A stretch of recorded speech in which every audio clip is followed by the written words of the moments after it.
हो गया। चलिए आज का सेशन हम स्टार्ट करते हैं जी।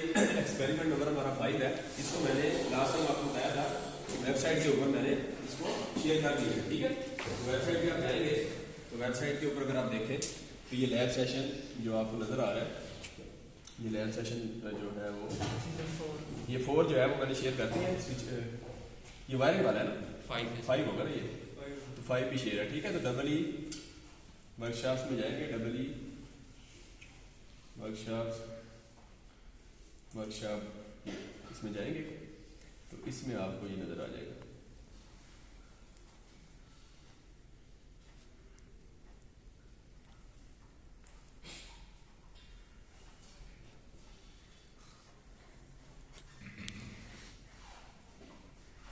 ठीक है, ये आप इसमें क्लिक करेंगे तो इसके अंदर आप देखेंगे कि ये लेफ्ट साइड 5 वायरिंग, ठीक है। तो वायरिंग दी हुई है, इसमें आप डाउनलोड कर लेना। ये मैनुअल था आपका इमेजेस में, और ये रिव्यू क्वेश्चन जो है ये भी नीचे डाउनलोड कर लेना, ठीक है। तो ये आप यहाँ से डाउनलोड कर लीजिएगा।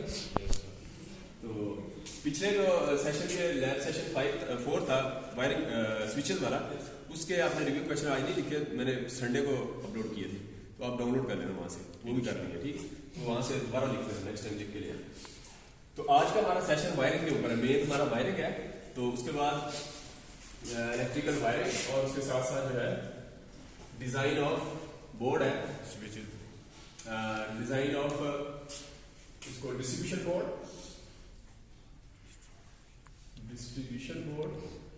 ये डिस्ट्रीब्यूशन बोर्ड, स्विच बोर्ड और इसी तरह पावर बोर्ड भी है, ठीक है। पावर बोर्ड या इसको पावर सॉकेट भी कहते हैं, ठीक है। ये पूरा सेशन हो गया हमारा, मैनुअल पे लिखा हुआ है, ठीक है। तो इसमें सबसे पहले हमारी वायरिंग बोर्ड में थोड़ा समझ लेंगे। ये बोर्ड जो है हमारे ये कहाँ लगे होते हैं, ये मेन डिस्ट्रीब्यूशन बोर्ड जो आपका ये जो बोर्ड्स होते हैं मेन बोर्ड भी होते हैं, इसको मेन डिस्ट्रीब्यूशन बोर्ड कह देते हैं, जो आपकी शुरू में स्टार्ट में लगे हुए। जिस तरह हमारे इस लैब के अंदर देखें तो इस वक्त हमारा वहाँ आपको नजर आ रहा है वो, जिसके अंदर हमने सारे ब्रेकर्स और फ्यूजेज और एवरीथिंग लगी हुई है, ठीक है। जो स्टार्ट होता है, जो एनर्जी मीटर के बाद आता है, लेकिन इधर तो एनर्जी मीटर हमारा कहीं पीछे है, तो ये सिर्फ इसका ये सब डिस्ट्रीब्यूशन बोर्ड इसको कह देंगे, ठीक है। तो इसी तरह जो है वो जो आपके होंगे स्विच बोर्ड, वो आपके उस जो डिस्ट्रीब्यूशन बोर्ड है वहां से जहां भी आपने किसी कमरे में लाइटिंग लगानी है, फैन है, लाइट्स है, सारा कुछ इसका कंट्रोल जिस बोर्ड पे हो रहा है, जिसमें स्विच लगे होंगे, सिंगल बोल जो है ना, सिंगल बोल सिंगल थ्रो सारे होते हैं स्विच हमारे। तो डिमर लगे होंगे फैंस कंट्रोल करने के लिए, लाइट्स कंट्रोल करने के स्विच होंगे, या सॉकेट भी एक आध बीच में होगी, तो वो सारा जो है बोर्ड वो उसको स्विच बोर्ड कहेंगे। हर कमरे में ज्यादा भी हो सकता है, तो ये स्विच बोर्ड हो जाएगा, ठीक है। इसी तरह जो पावर बोर्ड या पावर सॉकेट जो है, जो हमारी नीचे लगी होती है, फ्रिज या इस्त्री या वो हीटर या इस तरह की चीजें चलानी है, या ऊपर जो हमने एसी चलाना होता है वो लगी होती है, 3 पिन होती है, तो वो जो है वो आपकी पावर बोर्ड हो गए, या उसको पावर सॉकेट, क्योंकि इसका लोड ज्यादा होता है, इसकी केबल का साइज ज्यादा होता है, और स्विच बोर्ड जो है वो उसमें लोड कम होता है, फैन वगैरह, तो वो हमारा काम होता है, ठीक। तो ये आपने मेन इसका डिफरेंस देख रहे हैं। और उसके बाद इलेक्ट्रिकल वायरिंग की मेथोडोलॉजी देखें अगर हम, तो इलेक्ट्रिकल वायरिंग जो है उसकी डिफरेंट टाइप्स है। उसमें सबसे पहले देखें तो 3 तरह की है। एक अंडरग्राउंड वायरिंग हो सकती है, ओवर हेड वायरिंग हो सकती है, या आपकी इंटरनल हो सकती है। इंटरनल को हाउस वायरिंग भी कह देते हैं। अब ये जो इंटरनल वायरिंग है इसकी टाइप्स जो है, इसको normally types of electrical wiring भी कह देते हैं, या इंटरनल वायरिंग या हाउस वायरिंग की टाइप्स है। इसके अंदर सबसे पहले देखें तो ये क्लीट वायरिंग है, और उसके बाद आपकी बैटर वायरिंग है, केसिंग एंड कैपिंग है, ठीक है। केसिंग एंड कैपिंग ये और कंड्यूट वायरिंग है, ठीक है। तो ये सारी पुरानी वायरिंग थी, ये क्लीट और बैटर अब यूज नहीं होती। केसिंग एंड कैपिंग कहीं कुछ नजर आती है, और नॉर्मली ज्यादातर हम कंड्यूट वायरिंग यूज करते हैं। तो आप देखें क्लीट वायरिंग के अंदर हम हमारे पास जो है लास्ट जो उसमें पुरानी वायरिंग होती है, जिसमें केबल को जस्ट हमने कुछ पॉइंट्स में फिक्स कर देते थे। उसमें एक सिरामिक या मटेरियल की जो है ना, पोर्सिलिन मटेरियल की जो है ना ग्रूव बनाई होती थी, एक मटेरियल होता था, उसके अंदर से वो केबल गुजारते, ऊपर एक स्ट्रिप लगा के उसको टाइट कर देते हैं, बस केबल जो है फिक्स कर दिया बस। तो इस तरह जो है हम कुछ पॉइंट्स पे उसको कर देते हैं, ये टेम्परेरी इसको यूज के लिए होती है। इस तरह बैटर वायर है, लकड़ी के ऊपर एक ग्रूव बना के तो उसके ऊपर हम जो है वो वायरिंग कर देते हैं। कुछ जगह पे आपको लकड़ी की पुरानी वायरिंग नजर आती होगी, तो वो बैटर वायरिंग होती है, ठीक है। अच्छा, अब जो है casing and capping wiring use होती है, पीवीसी की भी हो सकती है, वुड की पुरानी यूज होती थी, पीवीसी अब होती है।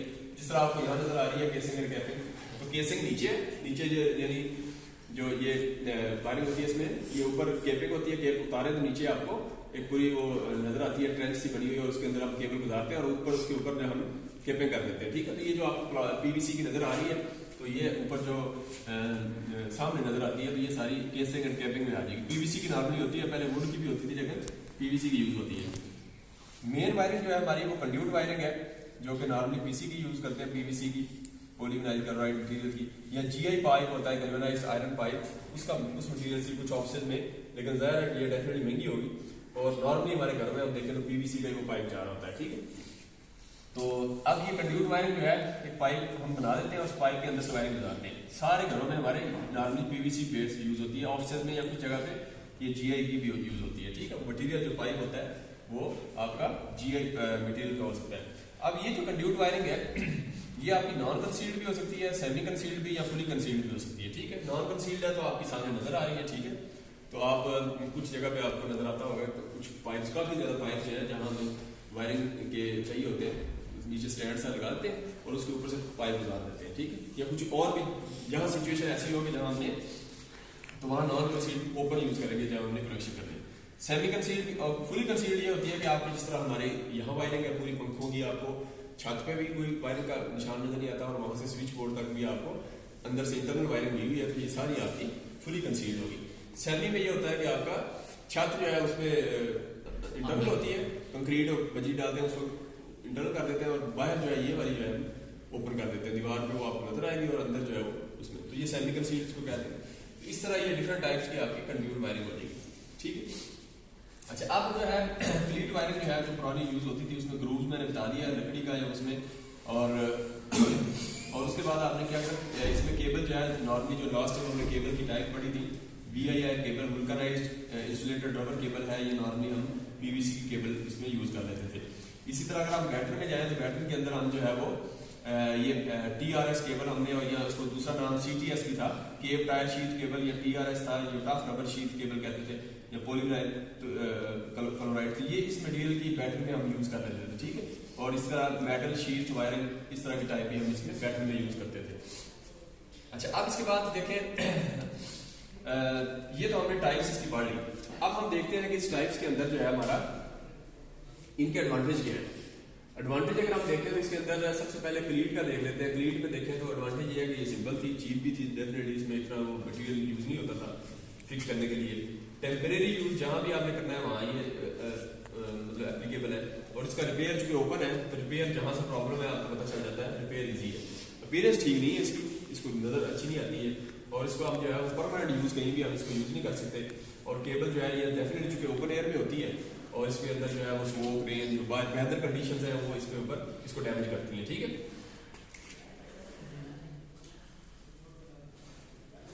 तो ये इसको डैमेज कर सकती है, ठीक। ये तो हो गया आपका क्लीट का। इसी तरह अगर आप बैटन देखें तो बैटन के एडवांटेज क्या है, सिंपल, डेफिनेटली इजी भी है, लकड़ी की ग्रूव होती है, ओपन ही होती है, ये भी चीप भी है, लेकिन ये उससे स्ट्रांग है क्योंकि लकड़ी के साथ इसको फिक्स किया होता है, ठीक है।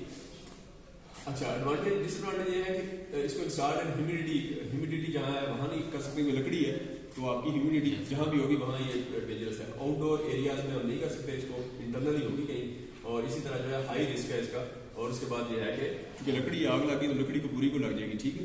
और इसी तरह heavy wires can not be used, heavy wire होगी तो उसको फिक्स करना है, इतनी वजनी केबल्स इतनी वजनी होती है, यही इसको खाना हो सकते हैं, ये थोड़ी सी है, कितना वजन है इसका, पकड़ के देखिए कितना है होगा, तो ये इतनी वजनी होती है तो उसमें तो नहीं कर सकते, उसमें छोटी केबल जो है वो उसको हम यूज कर सकते हैं, हैवी वायर्स को नहीं यूज कर सकते, ठीक है। तो ये हो गया। इस तरह आपने उसके बाद क्या है जनाब, casing wire, casing and capping किधर लिखा हुआ है आपने, यहीं पे लिखा है सर। अच्छा, उसके बाद देखिए ये कंसील्ड वायरिंग है, केसिंग भी देख लेते हैं, कंसील्ड है। कंसील्ड में देखें तो आप देखें तो इसके अंदर जो है ये सेफ है, डेफिनेटली कंसील्ड है। इसको कंसील्ड कंड्यूट वायर हम ये वाली इसको कंसीडर कर रहे हैं, ठीक है। तो ये आपकी सेफ भी है डेफिनेटली, और उसके बाद कोई जो आपका केमिकल इफेक्ट है बाहर से उसको नहीं, ह्यूमिडिटी का इम्पैक्ट नहीं है इसके अंदर, रिस्क भी नहीं है आपका क्या नाम है बाहर से, और इस तरह जो है फायर या कोई इस तरह की इंसुलेशन डैमेज होने का जो है वो बाहर से कोई रिस्क नहीं है, चूंकि सारी इंटरनल होती है। अच्छा, इस तरह अगर इसमें डिसएडवांटेज देखें तो डेफिनेटली एक्सपेंसिव है इंटरनल वायरिंग करनी, पूरी पाइपिंग आपको पीवीसी की लेनी पड़ती है, और उसके अंदर केबल भी अगर अच्छी केबल यूज करेंगे कॉपर की, उसका अपना उसका जो है वो उसके रेट्स होंगे, ठीक है। और अच्छा, इसी तरह जो है इसकी जो इंसुलेशन है, डेफिनेटली आपको अच्छी इंसुलेशन की केबल यूज करनी है, क्योंकि एक दफा कर दी उसके बाद इसका डिसएडवांटेज ये भी है कि इसकी हाई यहाँ लिखा होगा कि आपकी फॉल्ट अगर आ जाता है तो हार्ड टू फाइंड डिटेक्ट करना मुश्किल होगा, तो फिर पूरी वायरिंग और उसको सारा निकालना, तो ये इसका, तो इसकी जो आपकी जो लेबर है, लेबर कास्ट, इसकी जो मेंटेनेंस कास्ट है वो ज़्यादा होगी। तो एडिशनल कंड्यूट अगर आपने डालनी है बाद में, तो एडिशनल चूँकि हिडन है, एडिशनल कंड्यूट डालनी तो पहले से प्लान करके आपको करना पड़ेगा, तो बाद में आप इससे डालना जो है वो टास्क काफ़ी टीडियस मुश्किल होगा, ठीक हो गया। तो ये तो आपकी होगी जनाब आपकी केबल की टाइप। इस तरह केसिंग एंड कैपिंग है, तो केसिंग एंड कैपिंग देखिए अगर, तो इसके अंदर आपका एडवांटेज और डिसएडवांटेज लिखे हुए हैं कि डेफिनेटली ये भी अभी भी यूज होती है, तो ये स्ट्रॉन्ग है, लॉन्ग लास्टिंग भी है, डेफिनेटली चीप है ये as compare to conduit wiring. इसमें इलेक्ट्रिकल शॉक का भी रिस्क नहीं है, क्योंकि वो सारी बेयर थी पैटर्न, और ये तो हाथ से जो है डैमेज कहीं भी शॉक लग सकता है, लेकिन ये जो है इससे महफूज है ये।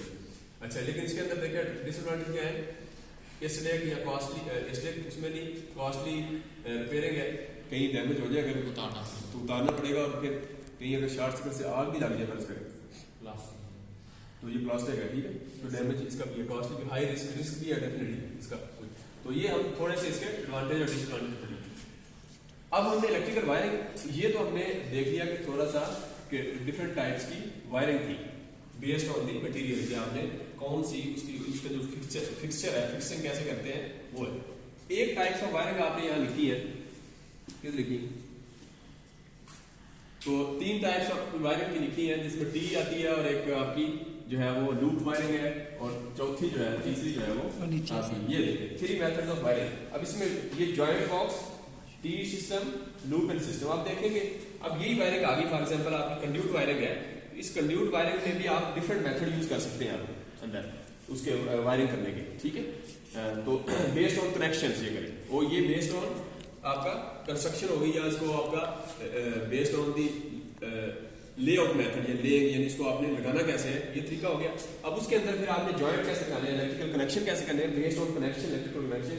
इसके मेथड एक जॉइंट बॉक्स हो सकता है कि एक ही बॉक्स बनाया, उसके अंदर से डिफरेंट पॉइंट लेके एक कमरे को लेके जा रहे हैं, दूसरे को लेके जा रहे हैं, तीसरा चौथा पांचवा, तो ये आपका जॉइंट बॉक्स बेस्ड हो जाएगी।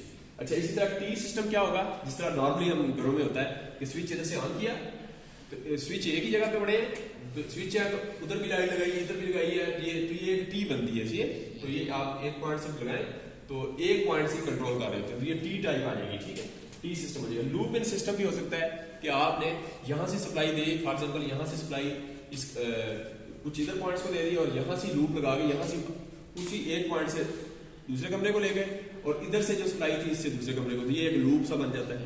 ये लूप टाइप भी यूज होती है डेफिनेटली, इस तरह भी आप कर सकते हैं। तो डिपेंडिंग आपने देखना है, बस इसमें लूप करने में आपने एहतियात ये करनी है कि लूप किया है तो आपने इस कमरे को साथ देनी है सप्लाई, अगर तो इस पॉइंट से आप लेके गए हैं, तो पहले जो पॉइंट ये लगा हुआ था, इसकी जो केबल थी ना, यहाँ से लेके जो मेन स्विच बोर्ड तक होगी या मेन डिस्ट्रीब्यूशन बोर्ड तक, अगर पावर सॉकेट है तो डायरेक्ट डिस्ट्रीब्यूशन बोर्ड में जा रही होगी, और अगर ये स्विच जो है वो जस्ट एक फैन का था, या कुछ मतलब 3-4 स्विच बोर्ड, 3-4 फैन लगाए हुए हैं, लाइट्स लगाई हुई, स्विच बोर्ड था, तो इसका मतलब ये स्विच बोर्ड के पीछे जो है ना केबल जो है उसका साइज फिर उस हिसाब से होगा। अब एहतियात ये करिए कि अगर इसको लूप बनाना है, इससे अगले कमरे में लेके जानी है, यहाँ से लेके जा सकते हैं, लेकिन फिर इसकी जो पिछली केबल है उसका साइज फिर आपको चेंज करना पड़ेगा, या पहले से चेंज किया होगा, क्योंकि आपको पता है कि मैंने लूपिंग करनी है। तो ये थोड़ी सी एहतियात आपने इसमें ये करनी है, ठीक हो गया। ये तो हमारी होगी टाइप्स। अब टाइप्स के बाद हम सबसे देखते हैं पहले कि जो हमारी जो डायग्राम मेन है, जो फोकस है हमारा आज का, उसमें देखें तो ये वायरिंग अगर हमें थोड़ी सी कोशिश करते हैं समझने की, तो इसमें देखेंगे 3 कमरे बनाए हुए हमने। एक कमरा ये रूम 1 है, ठीक हो गया, ये रूम नंबर 2 हो गया ये, और इसी तरह जो है वो 3rd रूम हो गया, और इसी तरह ये वॉशरूम हो गया, किधर ये वॉशरूम हो गया, ठीक है, ये लाइट होगी इसकी, और इसी तरह जो है ये यूपीएस है हमारा, यूपीएस है, ठीक है, ये यूपीएस की वायरिंग है। तो ये हमारा थोड़ा सा इस तरह की एक वायरिंग आपकी जो बनती है वो देखिए। सबसे पहले हमारा पीछे जो है वो इलेक्ट्रिक पोल होता है, यहाँ पीछे बैक साइड, पोल से हमारा एनर्जी मीटर, ये एनर्जी मीटर है, ठीक है। तो पोल से हमारी दो लाइव और न्यूट्रल आती है, सिंगल फेज वायर की बात करेंगे तो लाइव और न्यूट्रल आएगी और वो एनर्जी मीटर में लगेगी। अब नॉर्मली हम इसमें ट्रेंड ये है कि फ्यूज नहीं लगाते, इसके अंदर कैसे नॉर्मली जो स्टैंडर्ड है उसमें फ्यूज भी लगता है, यानी ये लाइन आप नहीं, आपके कंट्रोल में नहीं होती। ये जो दो वायर्स है ये बापड़ा वाले या यूटिलिटी कंपनी वाले करेंगे यहाँ तक। इसके बाद यहाँ आपका होता है कि आप केबल की सिलेक्शन, मीटर के बाद जो केबल है वो आप सिलेक्शन कर सकते हैं, वो आपके ऊपर होता है कि कौन सी लगानी है लोड के साथ, ये वाली वो करेंगे। अच्छा, इसमें फ्यूज भी उन्हीं के ऊपर होता है कौन लगाए या ना लगाए, तो आजकल लगता नहीं है वैसे तो, लेकिन फ्यूज होना चाहिए यहाँ पर।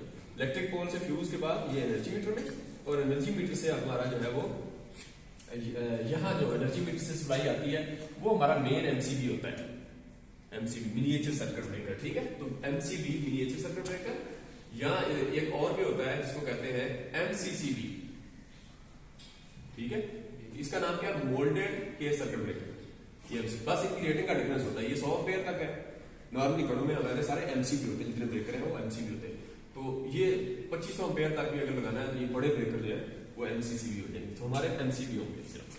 अच्छा, ये एमसीबी हो गया, ठीक है। ये इसमें क्या है कि लाइन और न्यूट्रल फेज दोनों जा रही है, तो वो पीछे से एक एमसीबी पड़ा होगा सिंगल फेज, दो पॉइंट्स हो गए इकट्ठे ऑन ऑफ होगा, देखें तो तो ये देखिए इसमें ये होगा कि लाइन और न्यूट्रल दोनों को डिस्कनेक्ट करने के लिए आप इसको ऑन करेंगे तो दोनों को साथ एक जॉइंट बना होता है, दोनों at the same time on होते हैं, ऑफ होंगे। न्यूट्रल और लाइन को at the same time of करेंगे, ठीक है।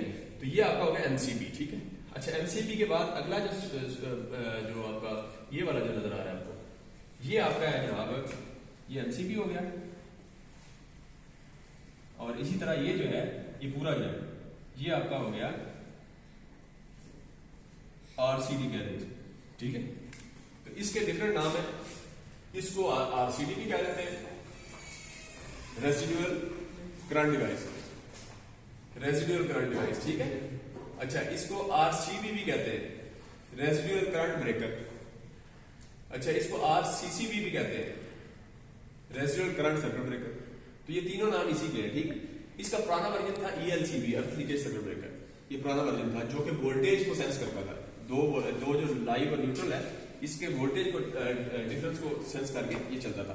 ये जो है सारे एक ही नाम है, ये जो है करंट को सेंस करता है, ठीक है। तो ये लेटेस्ट अभी यही चलता है। तो ये आरसीडी रेसिडुअल करंट डिवाइस है। इसका काम क्या है, इसका अगर हम काम देखें तो जनाब यहाँ इन्होंने एक छोटा सा इसकी रिहर्सल बनाई हुई है। तो यहाँ देखें आरसीडी जो करंट है, रेसिडुअल करंट डिवाइस है, यहाँ से लाइव और न्यूट्रल दोनों करंट आ रहा है।